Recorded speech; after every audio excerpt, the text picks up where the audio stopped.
Déjà, la première question, d'où vient la jeunesse de ce beau projet? Alors la jeunesse. Vas-y. Alors la jeunesse du projet, donc c'est une idée déjà de Jean Dujardin qui m'a. Tu peux répondre. Non, c'est toi. Il veut manger. Euh,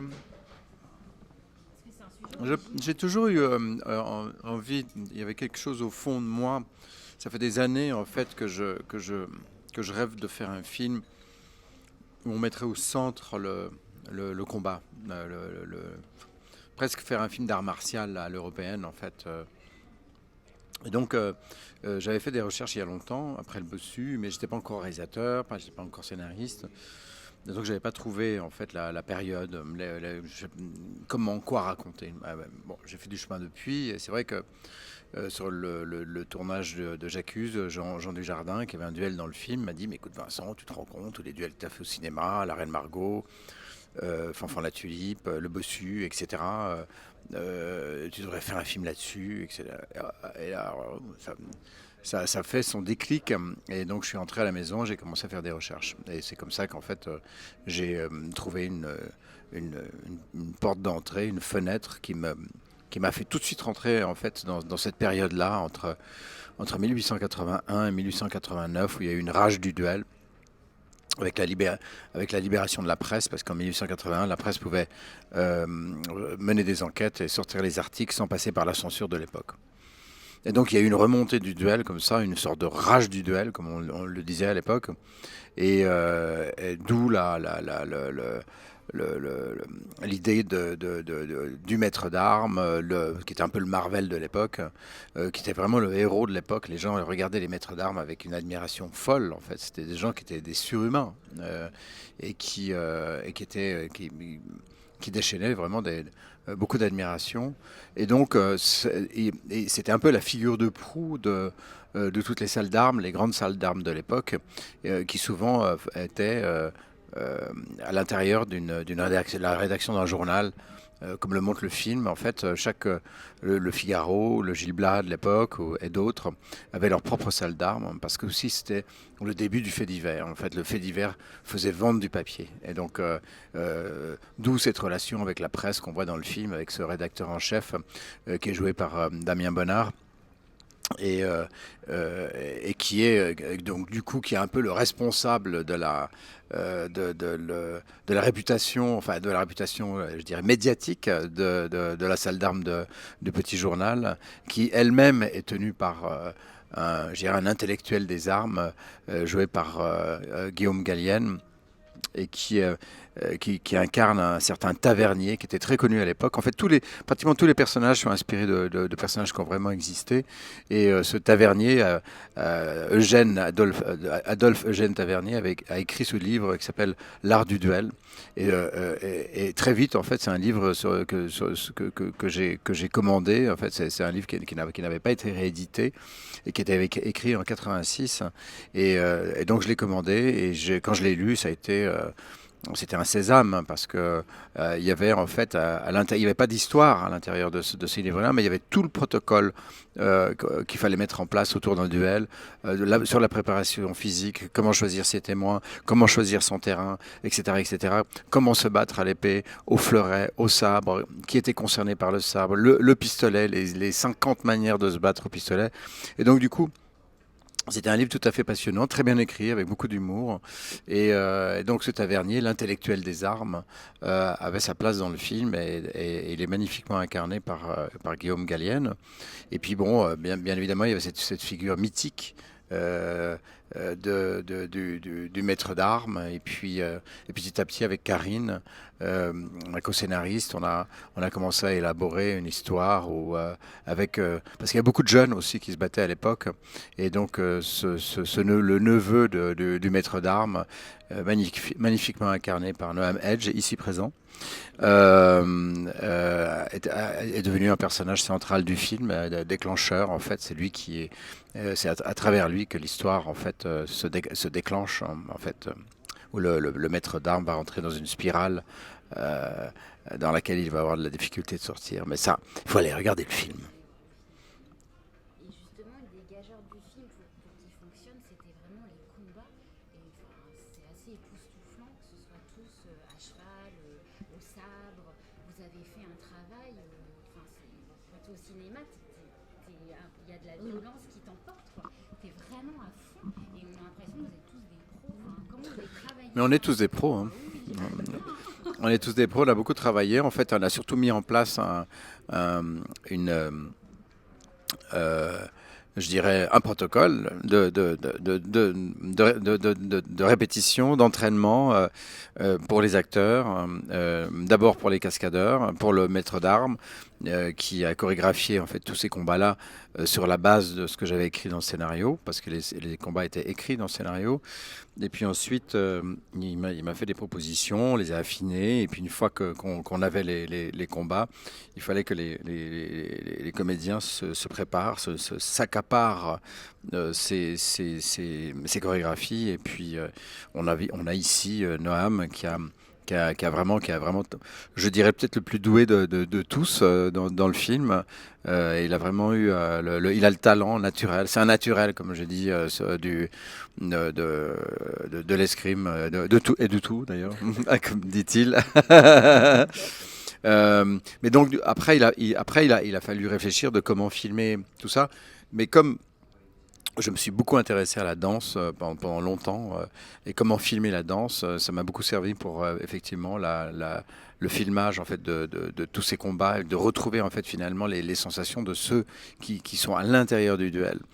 Parce que souvent, ma frustration était que les duels n'étaient pas au centre du récit. Donc du coup, oui, on travaillait sur les duels, sur d'autres films que j'ai pu faire, mais on n'y rentrait pas à 100%. Et là, je voulais vraiment qu'on vive, le spectateur d'ailleurs, vit vraiment le combat comme s'il y était, hein, pratiquement. Donc, et c'est vrai qu'on a des réactions très très fortes dans la salle. Des fois, il y a des cris, des gens qui réagissent, ils sont vraiment des fois bouleversés, enfin vraiment pris par les tripes.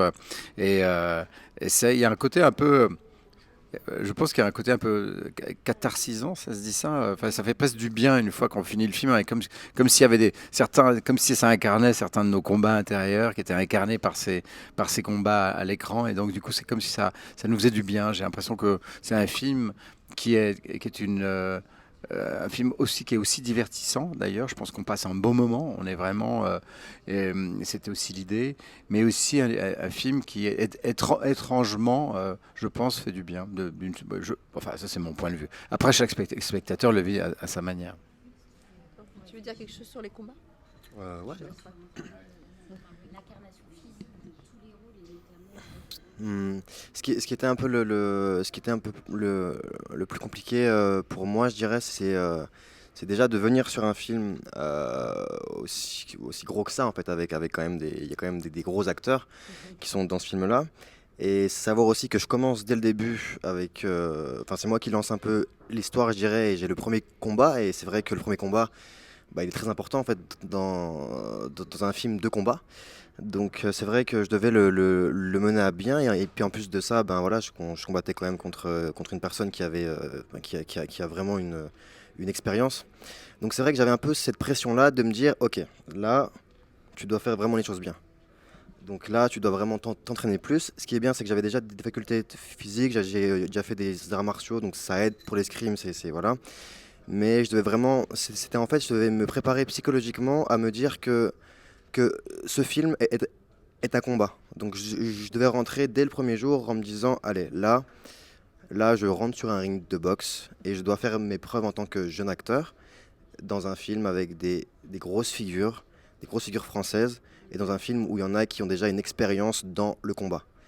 Donc c'était vraiment une pression un peu que je me suis mis qui m'a beaucoup aidé en fait parce que moi je marche beaucoup à la pression et je pense que le pari a quand même été réussi. Vous l'avez vu le film? Ouais, c'est réussi? Bon, super alors. Donc voilà, ce combat, c'est un beau film de combat quoi. Et justement, le casting, comment sont faits les choix? Alors nous, quand on est sorti, on a discuté notamment, et c'est vrai que le personnage de Roy Kildem, on voyait pas quelqu'un d'autre que lui, enfin on était unanime à la fin. Et comment ça s'est fait? Je suis bien d'accord avec vous, je voyais pas quelqu'un d'autre non plus, donc c'était vraiment une pression monstrueuse parce que je voyais pas d'autre acteur que lui qui pouvait incarner avec un tel charisme et puis quelqu'un qui a en lui l'impression que tout est en lui en fait, que ce personnage-là, son passé, la guerre, le fait d'avoir vu des morts, d'avoir vu ce qu'il raconte, hein, ce qu'il dit à un moment donné au personnage de Doria Tillier, Marie-Rosa Sidvalzer, ses souvenirs de guerre, etc. Il fallait quand même qu'on y croie. Et c'est vrai qu'avec avec Rushdie, on y croit. On y croit. Et le tout premier plan du film, qui commence par un gros plan sur lui, bah, déjà tout est raconté dans ce groupe-là, sans un mot. Et ça, c'est vraiment quelque chose qui était précieux. Et je ne voyais pas qui d'autre pouvait faire ça. Donc j'étais vraiment... je savais que sans lui, j'aurais pas forcément un autre acteur qui ait tous ces éléments-là. En tout cas dans ce possible. Et donc il y avait quand même cette pression qui me disent oui. Et puis finalement, en fait, il s'est fait à l'idée de jouer le rôle. Je pense que ça lui a... je pense que c'est un rôle qu'il avait... il l'a accepté, donc... Donc du coup voilà, et Doria pareil, en fait Doria je ne voyais qu'elle en fait, alors que c'est vrai que c'est pas forcément évident, parce que elle a jamais fait de film d'époque, c'est la première fois qu'on la voit dans un costume, mais pour moi il y avait qu'elle, c'est très étrange, c'est quand vous écrivez, puis avec Karine bien évidemment, on parle beaucoup, on parle tout le temps, donc dans l'écriture, donc elle était là, quoi. C'est difficile à expliquer, c'est des ingrédients comme ça, des sensations qui fait qu'à un moment donné, vous ne voyez qu'une personne. Et ça a été le cas avec elle. Noam, c'était un peu plus, je dirais, il fallait comme il a pas, on l'a vu dans Les Amandiers, où j'ai trouvé magnifique. Et puis donc il a fait un casting et puis il s'est battu. Ouais. Quoi Il n'était pas content en fait du premier casting qu'il a fait. En fait, il s'était mis tellement de pression, comme il l'a dit tout à l'heure. Et donc du coup, il a passé une première fois avec le directeur de casting et il était en boucle sur le fait que... Donc... Et en fait, il m'a appelé parce qu'en fait, on avait un rapport avec Noam, parce que moi, j'avais réalisé le documentaire sur les Amandiers. Et donc, du coup, j'ai rencontré cet acteur comme ça. Et puis, donc, il m'a appelé en me disant j'ai complètement foiré le truc, j'ai pas donné ce que je devais faire. Et donc, je lui ai conseillé de rappeler le directeur de casting. Et il a rappelé le directeur de casting et il a voulu repasser les essais, ce qu'il a fait. Je l'ai rappelé. Ouais, c'est pour ça que je disais que le combat il commençait directement, parce que c'est vrai qu'en vrai pour avoir ce rôle-là j'ai dû me battre quoi. Normalement c'est pas très bien de rappeler, enfin surtout pour un acteur on a on a quand même un ego un peu trop présent parfois, et donc le fait de mettre de l'eau dans son vin et de se dire voilà, là j'ai pas donné le maximum, est-ce que s'il te plaît je peux revenir et te montrer que je peux faire quelque chose de mieux. C'est compliqué de le faire, mais je me suis dit non, je vais y aller grâce au conseil de Karine. Et là j'ai donné des essais qui étaient c'était incroyable, je crois, hein. Non, je plaisante. Non, ça m'a permis d'avoir le rôle, hein, parce que je crois que Vincent ça lui a plu, et après on est allé jusqu'au bout. Il y avait comme une évidence en fait là, quand on a vu avec le directeur de casting, on a vu Noam et on a vu Adrien, et il y avait une évidence, donc du coup la question se posait même plus, c'était lui. Ouais. Et vous donnez un rôle qui n'est pas facile, hein. Vous donnez le rôle du méchant. Il était Je crois que c'est madame qui... Oui, mais ce rôle-là, c'est pas lui qui se l'est donné, c'est moi qui lui ai donné. En fait. Elle m'a donné le rôle du méchant. Je lui ai donné le rôle du méchant, je l'ai obligé à jouer dans son film. Je l'ai obligé à jouer dans son film parce que vraiment, effectivement, il me parlait toujours de ses choix d'acteurs. Il avait donc ses réflexions sur tous les acteurs et ça. Donc on parlait d'acteurs. Et puis, je lui dis, c'est pas possible il va pas se mettre dans le casting. En fait, il avait lui le spécialiste des duels. Et puis Vincent est un grand acteur de théâtre aussi, et donc du coup il a un rapport à la langue, et puis pourquoi se priver de cet acteur? C'était pas possible. Et je trouvais aussi que c'était son 4e film. Les Zilberstein, Et là aussi, j'ai retrouvé en fait ces sensations que j'aimais bien, qui étaient tout à fait naturelles, vu que ça fait partie de ma formation, de mettre en scène et de jouer. Mais là, le fait de passer le pas devant la caméra, ça a été assez étonnant parce que du coup, je perdais le contrôle du film.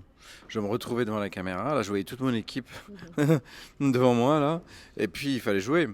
Donc, et puis, il fallait quitter le fait je suis photographe. Donc, du coup, je contrôle le cadre, en fait, etc. Et Là, il fallait que je lâche quelque chose.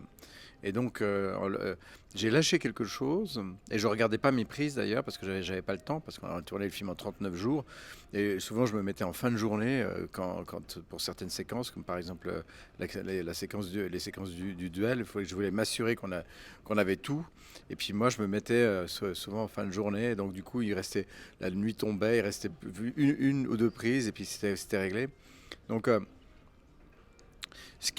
en fait, ce qui s'est passé, que j'ai trouvé vraiment très intéressant, c'est que du coup, ça m'a rapproché des acteurs. Du coup, j'étais avec eux. J'étais de l'autre côté avec eux. Et le matin, je me faisais maquiller. J'allais au maquillage, je me faisais maquiller. Donc j'entendais, j'avais vraiment cette sensation de l'énergie qu'il y avait au maquillage. Voilà. Et du coup, j'étais à côté d'eux. Donc je mettais les mains dans le cambouis, comme j'aime dire. Les acteurs, ils mettent les mains dans le cambouis. Du coup, ça crée une sorte de lien avec les acteurs. Et tout ce qui est sabre, épée, c'est quelque chose qui vous a toujours fasciné. Je ne sais pas si vous savez, mais ici on a un des plus grands maîtres d'armes qui est à Orléans. D'ailleurs, la semaine prochaine, on a la Coupe du Monde de sabre, hommes et femmes, à Orléans.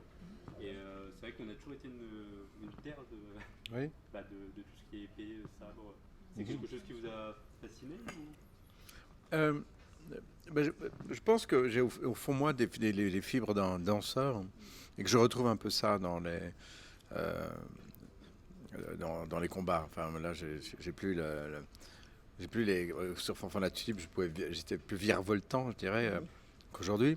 Mais c'est vrai que j'aime la précision.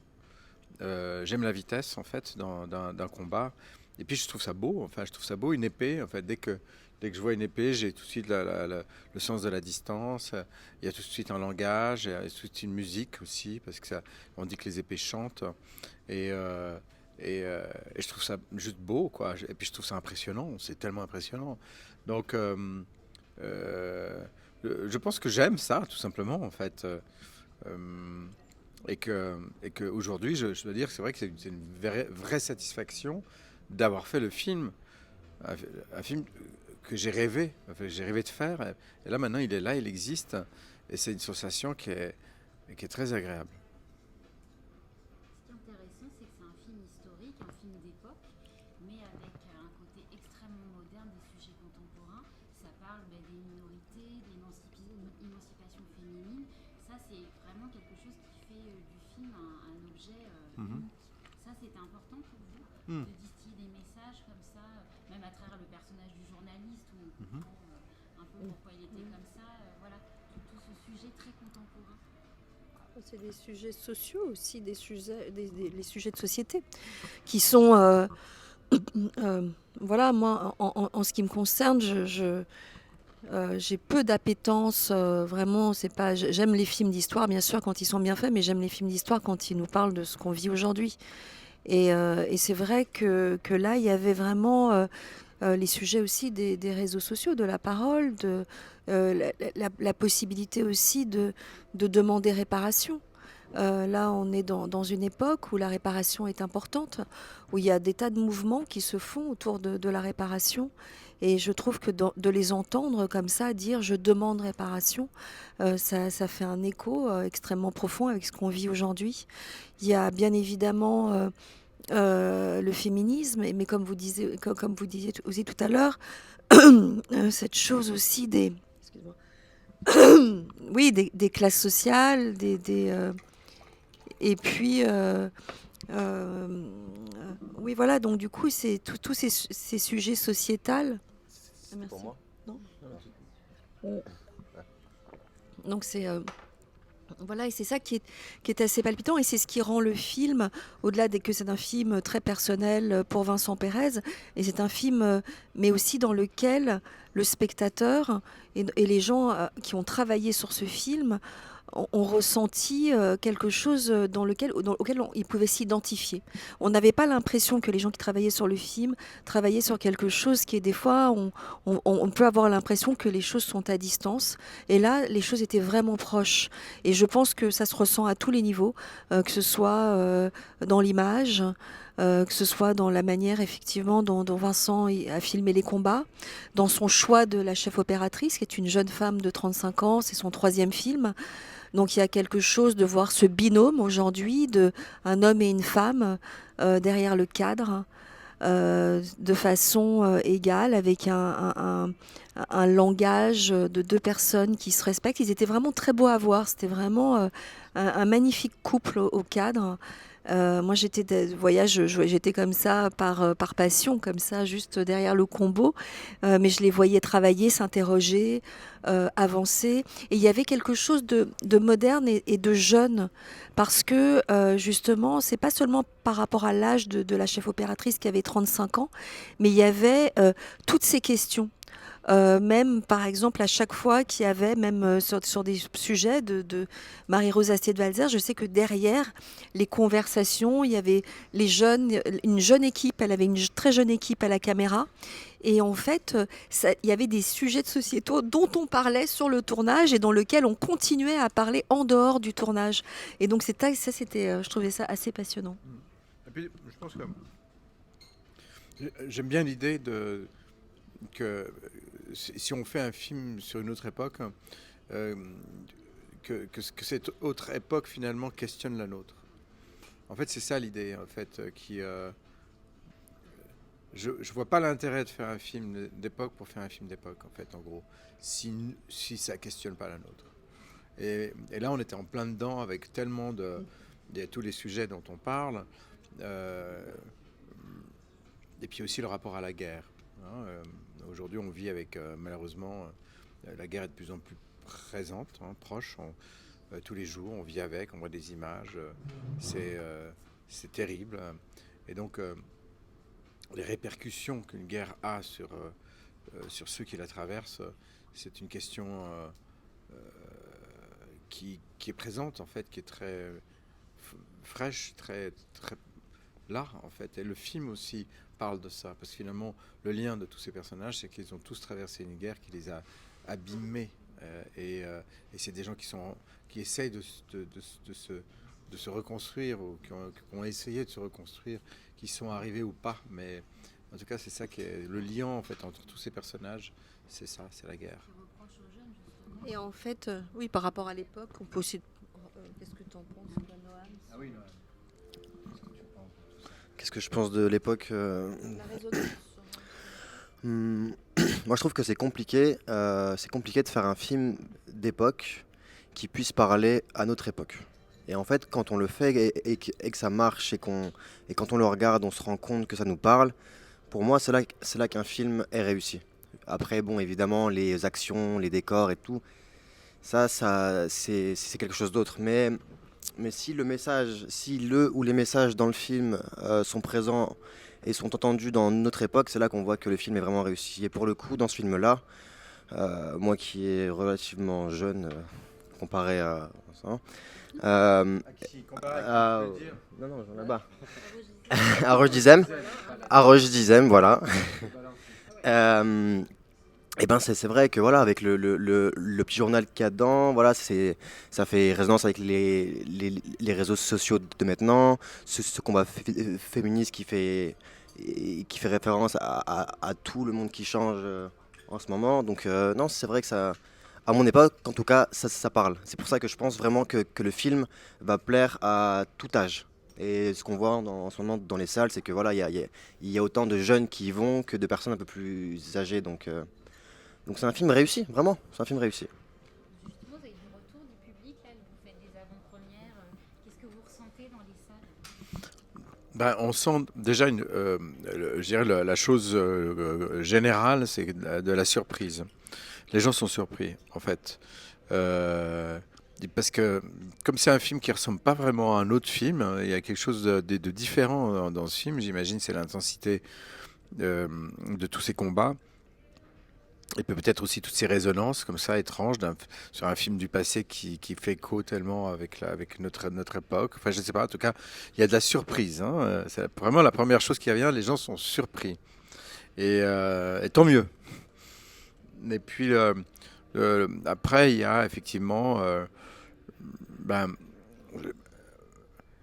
une passion. Enfin, les gens sont vraiment pris par le film. Ils sont